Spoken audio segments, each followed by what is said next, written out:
이 시간은 하나님의 말씀을 함께 봉독하는 시간입니다. 우리 주일 하루라도 하나님의 말씀을 서신 채로 받들어 봉독하겠습니다. 불편하지 않으시면 자리에서 일어나서 사사기 3장 1절로 11절 말씀을 함께 받들어 봉독합니다. 여호와께서 가나안의 모든 전쟁들을 알지 못한 이스라엘을 시험하려 하시며 이스라엘 자손의 세대 중에 아직 전쟁을 알지 못하는 자들에게 그것을 가르쳐 알게 하려 하사 남겨두신 이방 민족들은 블레셋의 5 군주들과 모든 가나안 족속과 시돈 족속과 바알 헤므론 산에서부터 하맛 입구까지 레바논 산에 거주하는 히위 족속이라. 남겨두신 이방 민족들로 이스라엘을 시험하사 여호와께서 모세를 통하여 그들의 조상들에게 이르신 명령들을 순종하는지 알고자 하셨더라. 그러므로 이스라엘 자손은 가나안 족속과 헷 족속과 아모리 족속과 브리스 족속과 히위 족속과 여부스 족속 가운데 거주하면서 그들의 딸들을 맞아 아내로 삼으며 자기 딸들을 그들의 아내에게 주고 또 그들의 신들을 섬겼더라. 이스라엘 자손이 여호와의 목전에 악을 행하여 자기들의 하나님 여호와를 잊어버리고 바알들과 아세라들을 섬긴지라. 여호와께서 이스라엘에게 진노하사 그들을 메소포타미아 왕 구산 리사다임의 손에 파셨으므로 이스라엘 자손이 구산 리사다임을 8년 동안 섬겼더니 이스라엘 자손이 여호와께 부르짖음에 여호와께서 이스라엘 자손을 위하여 한 구원자를 세워 그들을 구원하게 하시니 그는 곧 갈렙의 아우 그나스의 아들 운니엘이라. 여호와의 영이 그에게 임하셨으므로 그가 이스라엘의 사사가 되어 나아가서 싸울 때에 여호와께서 메소포타미아 왕 구산 리사다임을 그의 손에 넘겨주심에 운니엘의 손이 구산 리사다임을 이기니라. 그 땅이 평온한 지 40년에 그나스의 아들 온니엘이 죽었더라. 아멘. 하나님의 말씀입니다. 여러분은 주일이어서 교회로 오시고 또 하나님의 사람을 만날 때 기분이 어떠십니까? 느낌이. 하나님의 신실한 사람을 만나면 언제나 기쁘지요. 행복하지요. 감사하지요.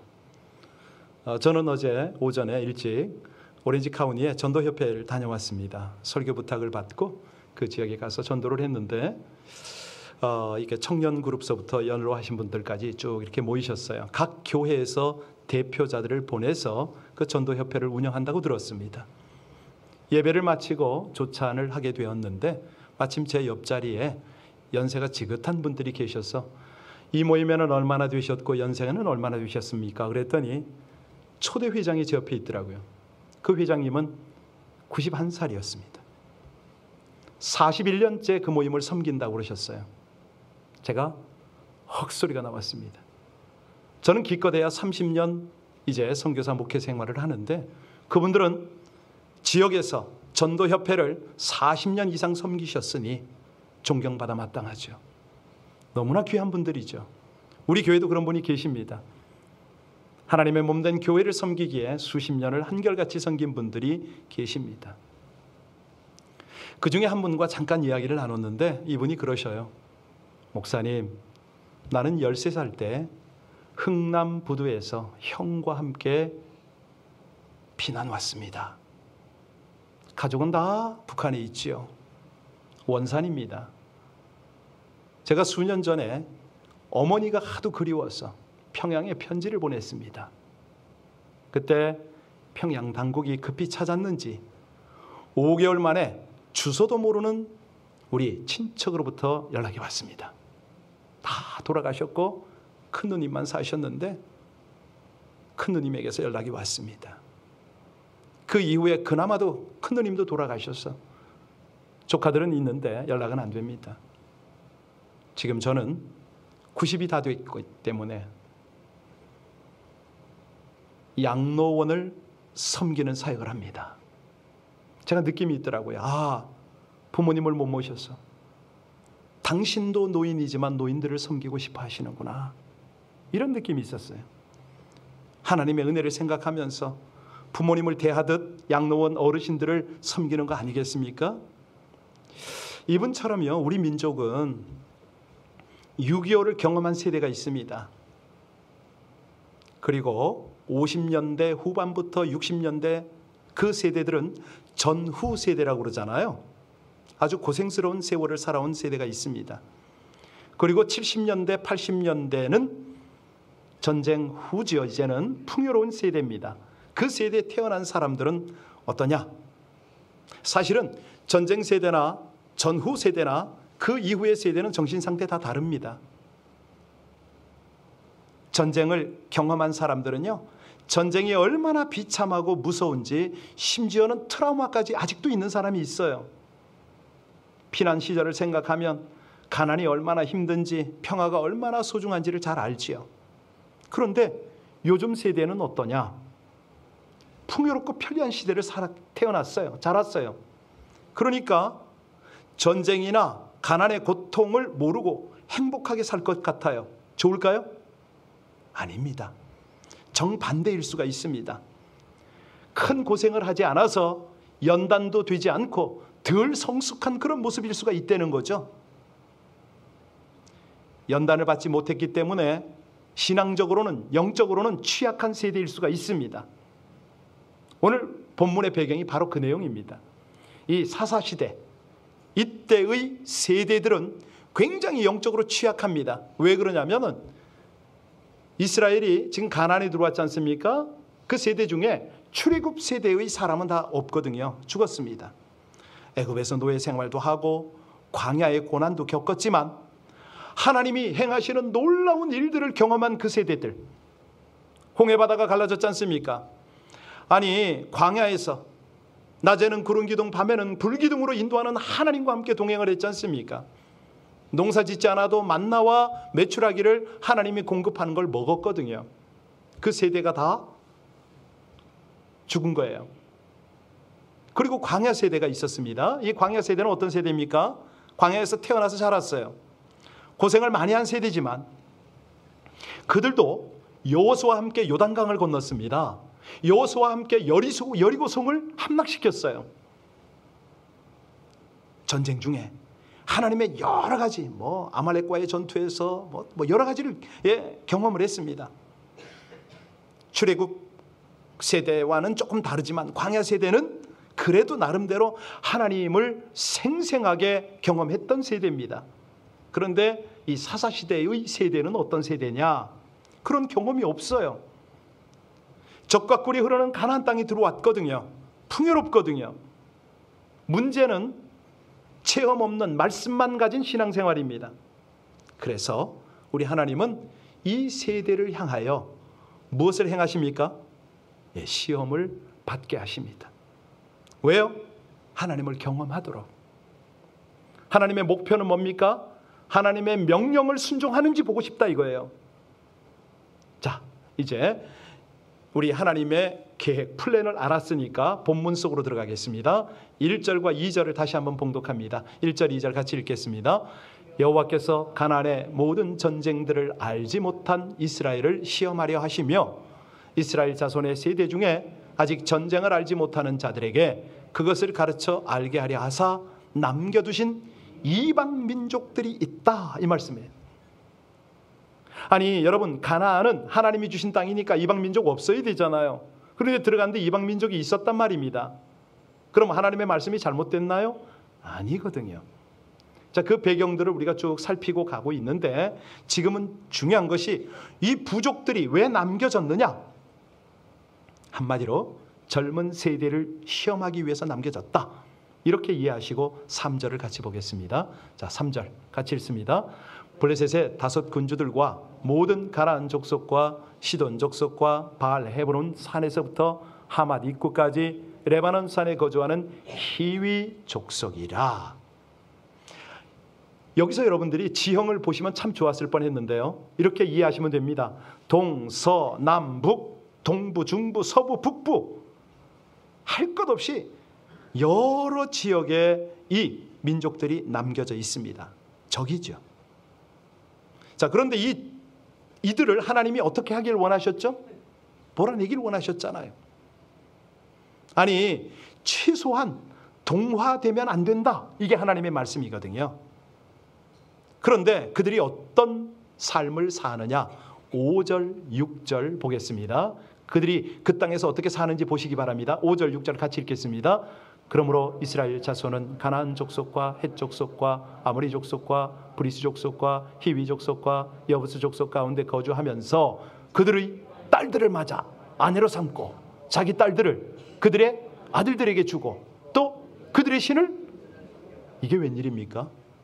통혼을 하고 우상을 섬기고 이 난리가 났네요.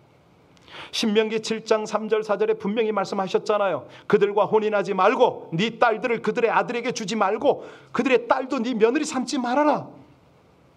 너희들이 여호와를 떠나서 다른 신을 섬길까 한다. 그때는 내가 너희들을 진멸하리라. 이렇게 돼 있거든요. 분명히 말씀을 하셨어요. 자, 그래서 하나님은 이제 이 세대들을 다룰 필요가 있었습니다. 먼저 테스트를 합니다. 여러분, 성경에 보면 하나님의 시험이 있다 없다? 있습니다. 잘 아셔야 됩니다. 마귀의 시험은 있습니다. 그리고 자기 혼자 당하는 시험은 말도 못하죠. 그거 잘 구별하셔야 되는데요. 템테이션이라고 그러잖아요. 유혹이라고 하는 거는 이거는 하나님의 영역이 아닙니다. 누가 하는 거죠? 사단이 하는 겁니다. 사단은 우리를 유혹을 합니다. 그런데 하나님은 뭐 하세요? 테스트를 하십니다. 이 테스트가 무슨 테스트죠? 진짜 신앙이 있는가? 너 믿음 생활이 하는 거야? 네가 하나님을 믿어? 너의 믿음 좀 보자. 이럴 때 하나님이 테스트를 하세요. 바른 믿음. 정말 믿음이 성장하는가? 하나님이 이걸 확인하고 싶어 하시죠. 여러분, 믿음의 조상이 누굽니까? 아브라함. 아브라함이 어떻게 테스트 당하죠? 독자를 바치라고 그러잖아요. 여러분이 아브라함이 한번 되어보세요. 하나님이 약속한 아들을, 100세에 얻은 아들을 바치랍니다. 여러분들 어떻게 하시겠어요? 쉽게 바칠 수 없지요. 왜냐하면 하나님의 약속이 깨지는 거니까. 그런데 아브라함은 이 하나님의 믿음의 테스트에 응합니다. 즉각 그리고 아들을 바치잖아요. 그때 하나님이 어떡하죠? 깜짝 놀라시잖아요. 너무 놀랐어요. 어떻게 그걸 아냐고요? 성경에 써 있냐고요? 예, 써 있습니다. 하나님께서요, 이 이삭을 잡아서 결박해서 바치려고 하는 이 아브라함에게 뭐라고 그러시냐면 그 아이에게 손을 대지 말아라. 그에게 아무 일도 하지 말아라. 네가 아브라함이 네가 네 아들 네 독자까지도 내게 아끼지 아니하였으니 내가 이제야 네가 하나님을 경외하는 줄을 아노라. 테스트 통과했어요. 네가 이같이 행했기 때문에 네 독자까지도 아끼지 아니하였기 때문에 내가 네게 큰 복을 내리는데 이제부터 네 씨를 크게 번성케 하리라. 어떻게? 하늘의 별과 같고 또 바닷가의 모래와 같게. 그뿐만 아니라 네 대적의 문을 차지하리라. 천하 만민이 네 때문에, 네 가문 때문에 복을 받으리라. 이렇게 하나님이 테스트를 딱 통과하면요, 이렇게 놀랍게 축복을 하십니다. 자, 하나님의 시험은 왜 있다? 예, 믿음을 측정하고 복을 주시기 위해서. 하나님이요, 당신의 백성들을 왜 광야로 지나가게 하시면서 시험을 하죠? 신명기 8장에 보면 나오잖아요. 너희를 낮추고 시험하는 것은 이스라엘 백성들의 마음이 어떠한지 하나님의 명령을 잘 지키는지 알려 하심이라. 이렇게 돼 있어요. 만나를 먹이는 거는요, 사람이 떡으로만 사는 것이 아니요, 뭘로 살아요? 하나님의 입으로 나오는 말씀으로 사는 존재임을 알게 하려고 만나를 주셨다. 이렇게 말씀하시잖아요. 무엇보다도 이스라엘 백성들을 복주려고 그렇게 시험하세요. 우리를 인내를 시험하세요.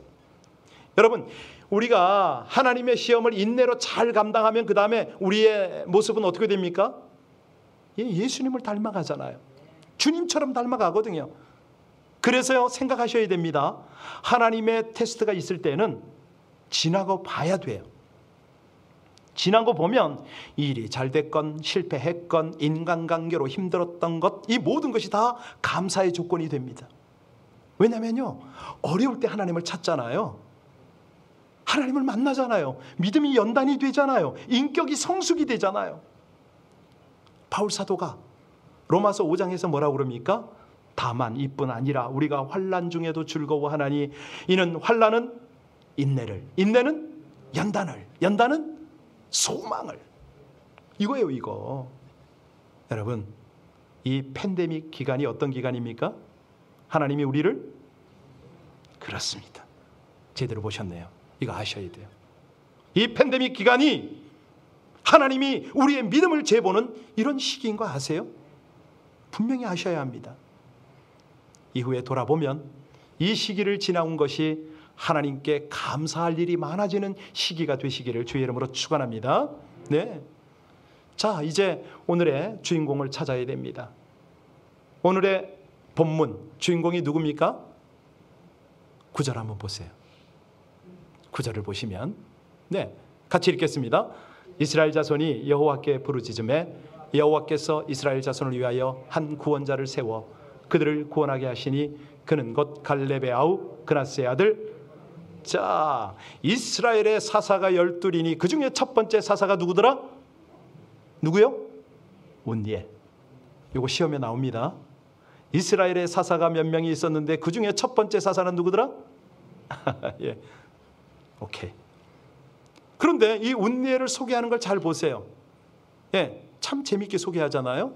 다른 성경에 보면 모든 성경에는 그나스의 아들 온니엘이라 이렇게 나와야 정상입니다. 그런데 온니엘을 소개할 때 앞에 뭐가 붙어요? 그렇죠, 갈렙의 아우가 붙었어요. 이건 특별한 일이에요. 네, 파격적 소개인 거죠. 왜냐하면 갈렙을 이야기하지 않고는 온니엘이 말이 안 된다 이 말입니다. 여러분, 갈렙이 누구죠? 여호수아와 함께 가나안을 정복한 영웅입니다. 12 정탐꾼 중에 유일한 2명의 긍정적 보고자가 있었으니 여호수아와 갈렙이었다. 이 갈렙이 나이 몇 살에 산 그 헤브론 산지를 자기에게 달라고 그랬죠? 85세입니다. 85세에 저 험한 산지를 내게 주소서. 아주 정복 정쟁에 당당히 나섰던 인물이거든요. 85세 미만 회개하십시오. 예, 갈렙처럼 다시 일어나셔야 됩니다. 그는 늙었으나 젊은이 못지않은 기력을 가지고 그렇게 살았습니다. 그런데요, 그 비결이 뭔지 아세요? 신명기 1장 36절에 오직 여분네의 아들 갈렙은 온전히 여호와께 어떻게 하였은즉 순종하였은즉. 이겁니다. 이게 비결이에요. 갈렙이 그렇게 욕망스러웠었던 그 이유는, 배경은 오직 이 갈렙만이 여호와께 어떻게 했다고요? 순종하였은즉. 믿음 좋은 가문이죠. 신앙을 지켜왔지요.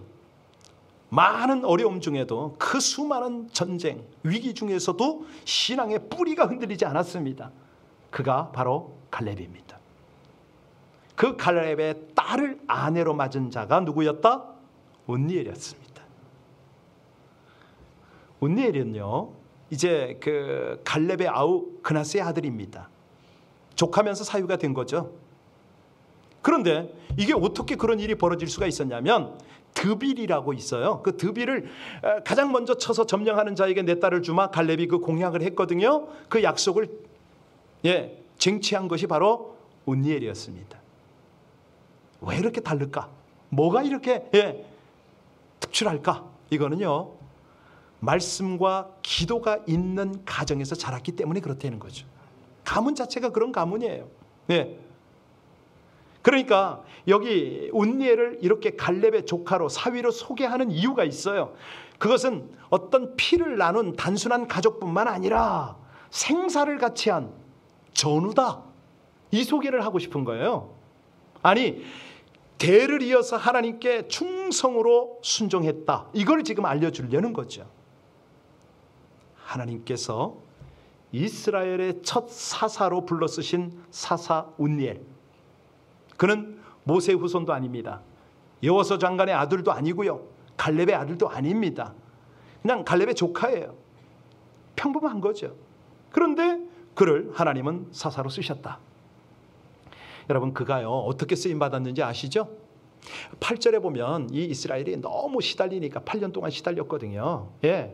그래서 부르짖었어요, 하나님께. 그때 이 온니엘을 세우셔가지고 이제 10절 볼까요? 무슨 일이 벌어졌는가? 자, 10절 같이 읽습니다.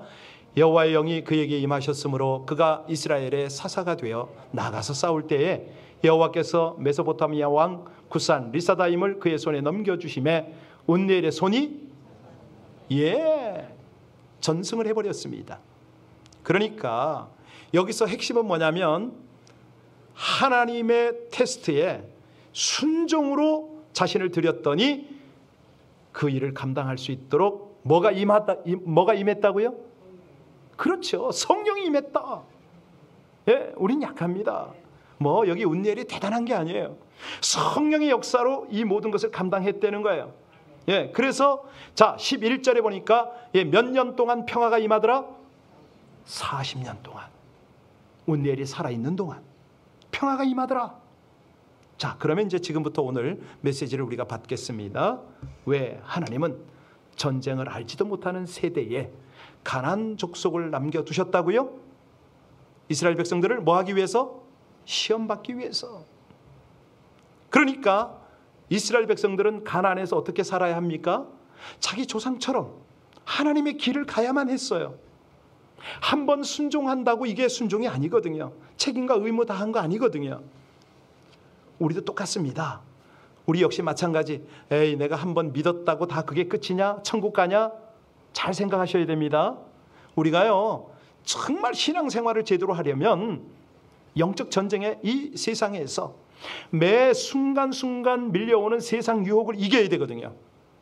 세상 유혹 이기는 방법이 뭡니까? 자기를 부인해야죠. 성령의 인도를 따라야죠. 근데 이게 절대 쉽지가 않아요. 어렵습니다. 갈등을 겪습니다. 그런데 그때마다 우린 어떤 길을 가야 된다고요? 예수 그리스도께서 가신 그 길을 가는 거죠. 그 길을 떠나지 않아야 됩니다. 여러분 지금부터요 잘 들으셔야 됩니다. 이스라엘 백성들이 가나안에 살아갈 때 무슨 일이 벌어졌을까요? 그 땅에 갔더니 자기들보다 잘 먹어요. 고급스러운 거, 기름진 거, 생전 보도 듣도 못한 것을 먹고 입어요. 세련되게 잘 살아요. 술도 마시지요. 춤도 추지요. 그냥 로맨스도 즐기지요. 재밌게 살았어요. 이게 뭐죠? 시험인 거예요. 시험. 이건 뭐냐면 이스라엘 백성들이 그 땅에 들어가서 세상 즐거움을 지금 바라보는 거잖아요. 그럼 하나님은 뭘 시험합니까? 세상 재미가 이래도 너는 세상보다 하나님을 더 사랑할 수 있느냐? 이 시험이거든요. 시험받는 세대가 그 세대예요. 지금 전쟁에 포커스하고 있는데 아니라니까요. 세상 유혹과의 전쟁인 거죠. 우리도 똑같습니다. 우리가 신앙생활하면서 지금 이 세상 사람들이 즐기는 걸 보잖아요. 우리도 똑같이 테스트를 당하고 있어요. 정말 요한의 아들 시몬아, 이것들보다 네가 나를 더 사랑하느냐? 이렇게 묻고 계시잖아요. 주님이. 여러분 어떻게 대답하시겠어요? 여러분 우리가 하나님의 백성이라면 이 성경 본문을 보면서 뭐가 보여야 되냐면 가나안의 영적 타락이 보여야 돼요. 저들의 정신적 부패가 우리 눈에는 보여야 돼요. 이스라엘 백성들이 무서운 죄의 본성과 올무, 사단의 올무를 볼 수 있어야만 했어요. 그러면 정신을 차린 거잖아요. 가나안을 쫓아낼 수가 있는 거죠. 바알과 아스타롯 신전을 다 그 신상들을 파괴할 수가 있었던 거죠. 그렇게 했더라면 이스라엘 역사는 이렇지 않습니다. 그게 안 되니까 구약이 끝날 때까지 끈질기게 이 고통을 당합니다. 여러분 정말로 그렇습니다. 우리가 미국 땅에 살고 한국에서 태어났지만 물질적 풍요와 문화적 세련보다는 그 속에 있는 사단의 올무를 보실 수 있기를 주의 이름으로 축원합니다. 음흉한 유혹을 볼 수 있어야 됩니다. 우리가 이거 즐기지 말라는 게 아니에요. 누릴 줄 알아야죠. 나눌 줄 알아야죠. 그런데 그 속에 있는 영적으로 죽어가는 불쌍한 영혼들을 부러워하면 안 된다는 거예요. 몸서리 쳐야 할 가나안 문화와 그 사람들의 라이프 스타일을 은근히 갈망하지 말아라 이거죠. 그건 아니라는 거죠. 여기 오늘 본문에 보면 이스라엘의 젊은 세대는 자신들이 컴플렉스까지 느낄 정도로 그걸 흠모했는지도 모른다. 이게 지금 본문에 깔려 있잖아요. 하나님은 이 바알과 사단과의 지긋지긋한 싸움을 통해서 이루어야 할 분명한 목표를 우리에게 주십니다. 그 목표가 뭐죠? 하나님을 경외하는 거예요. 왕을 왕되게 하는 거예요. 하나님을 하나님 되도록 그렇게 신앙생활을 하는 게 하나님의 목표 아닙니까? 여러분 그렇게 사시나요? 저에게도 묻습니다.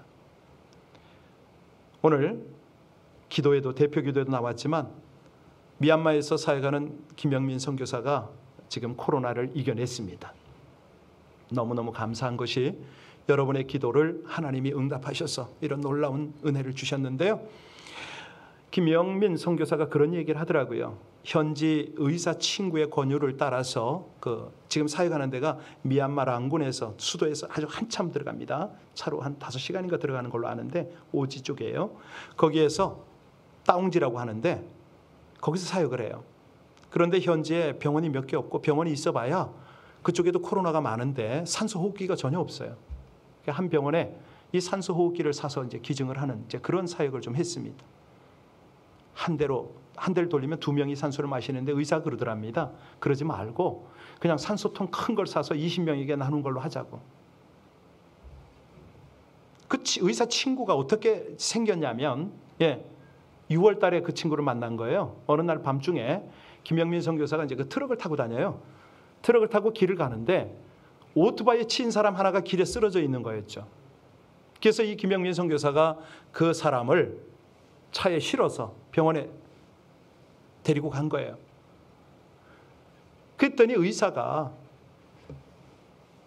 2번, 3번 달려나와서 고맙다고. 미얀마 사람은 절대 이런 일을 안 한대요. 왜냐하면 시신을 거두면 부정을 타기 때문에 안 한다는 거예요. 그런데 김영민 선교사는 그 사람을 외국인이 어떻게 이런 일을 다 하냐고. 의사가 몇 차례 달려나와서 고맙다고 꾸벅꾸벅 인사를 해서 친구가 된 거예요. 그리고 2달이 지나고 나서 지난 8월, 그렇죠, 7월 그때쯤에 김영민 선교사가 코로나 걸렸잖아요. 병원도 없는 데다가 받아줄 병원도 없잖아요. 그때 이 친구가 생각이 났답니다. 전화를 했어요. 그랬더니 집에까지 와서 몇 번이고 와서 살펴주고. 지금도 그 의사 친구는 자기 몸도 보살피지 않고 고군분투하고 의사를 보면서 의사 생활을 한다는 거예요. 김영민 선교사 그런 고백을 하더라고요. 황무지에서도 꽃을 피우시는 우리 하나님, 그 받은 은혜를 여러분과 나누고 싶습니다. 오늘 아침에 저한테 카톡이 왔어요. 제가 읽어드릴게요. 근본에 보내주신 3,000불 중에서 국립병원에 코로나 환자들에게 당장 필요한 레귤레이터 2대를 너무 열악한 환경 가운데 샘물처럼 현재의 환자들을 더 살릴 수 있는 통로가 되게 하셨습니다. 이걸 사서 줬다는 거예요. 현재 그 병원에는 140여 명 정도의 환자가 입원해 있습니다. LA 비전교회의 자원하시는 일들에 항상 기쁨이 배가 되게 하시는 하나님을 찬송합니다. 나머지 금액들도 장기적으로는 방화복과 N95 마스크 구입을 해서 지원하는 곳에 전달되면 좋을 것 같습니다. 늘 어려운 이들을 살피시는 여러분의 마음을 통해 살리는 일들이 흘러가게 되어 기쁘고 감사합니다. 그 사랑을 먹고 미얀마에서 열매를 맺게 하시는 하나님을 찬양합니다. 비전교회 성도 여러분 고맙습니다. 이 글을 보낸 거예요. 오늘 아침에. 고린도후서 12장 10절에 보면 그런 말씀이 있습니다. 바울 사도에게 그런 말을 하시잖아요. 주님이 네 연약함, 네 가시 제거 안 한다. 그것으로 인하여 네가 더 온전해짐이니까. 우리의 연약함, 우리 김영민 선교사뿐만이 아니라 우리의 연약함을 통해서 하나님은요 당신의 강함으로 역사를 하세요. 우리의 능력과 지혜로 세상을 이길 수가 없다 이거죠. 우리의 능력과 지혜로 하나님의 일을 감당할 수 없다는 겁니다. 왜? 우리가 약할 때 하나님을 의지하도록 해야 되니까. 주의 능력으로 이 일을 해야 되니까. 그래서요 우리의 믿음이란 뭐냐면 하나님을 신뢰하고 온전히 의지하는 겁니다. 하나님이 이거를 위해서 시험을 받게 하시는 거예요. 계속 우리를 시험하세요. 전쟁을 경험하지 못한 이스라엘 백성들을 시험하신 것처럼 하나님은요, 오늘 이 시대를 통해서 우리의 믿음을 지금 시험하고 계세요. 너희들이 코로나 팬데믹 앞에서 어떻게 신앙생활하냐 이거예요. 이거 시험하고 계세요. 여러분, 광야를 걷게 하시면 광야에서, 가나안 땅에 살게 하시면 가나안 땅에서, 육체의 가시를 가지고 살게 하시면 연약함 가운데서, 환경에 상관없이 우리 하나님을 끝까지 신뢰하고 그분의 시험을 통과하시기를 주의 이름으로 축원합니다. 내게 능력 주시는 자 안에서 내가 모든 것을,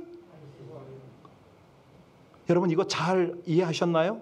내게 능력 주시는 자 안에서 내가 모든 것을, 어려워도요, 가난해도요, 병들어도요, 그렇습니다. 바로 그 말씀입니다. 내게 능력 주셔야 모든 걸 할 수 있습니다, 이게 아니고요, 내 처한 상황에서 주의 능력으로 제가 다 견딜 수 있습니다, 이 말씀이거든요. 이 말씀이에요. 결론입니다. 우리가 하나님 앞에 설 때까지 시험을 통해서 승리해야 되는 게 뭐죠? 영적인 승리를 해야 됩니다. 순종의 승리를 해야 됩니다. 믿음의 승리를 해야 됩니다. 비전과 사명의 승리를 해야 됩니다. 그 승리를 위해서 우리는 어떻게 살아야 됩니까? 시험받는 세대답게 거룩한 삶을 살아야죠. 하나님의 은혜가 나를 통해서 흘러가게 해야죠. 하나님께서 내게 맡겨주신 이 성화의 싸움에서 얼마만큼 승리하느냐, 이게 관건입니다. 이 땅에서 살아가는 동안에 내가 왕노릇하는 건 아닌가, 정말 하나님이 하나님 되게 하시는가, 하나님이 왕이신가, 렛킹인가, 비킹인가, 이거 분명히 해야 됩니다. 하나님이 진정한 왕이냐, 나에게. 이것이 사사기의 메시지고요, 성경의 메시지입니다. 여러분, 이 어려운 팬데믹의 시기를 지나가며 어떤 생각도 하지 마십시오. 오히려 감사하면서 자기를 낮추고 말씀을 붙잡아서 마침내 넉넉히 통과하는 주님의 성품 닮은 하나님의 복을 누리고 나누는 여러분들 되시기를 주의 이름으로 축원합니다. 기도하시겠습니다. 하나님, 우리가 하나님 앞에 설 때까지 하나님께서 허락하신 시험을 잘 통과하길 원합니다. 거룩한 삶을 살게 하여 주옵소서.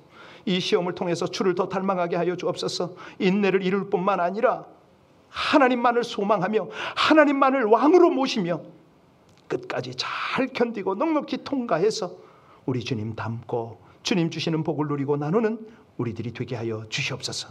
예수님 이름으로 기도하옵나이다. 아멘.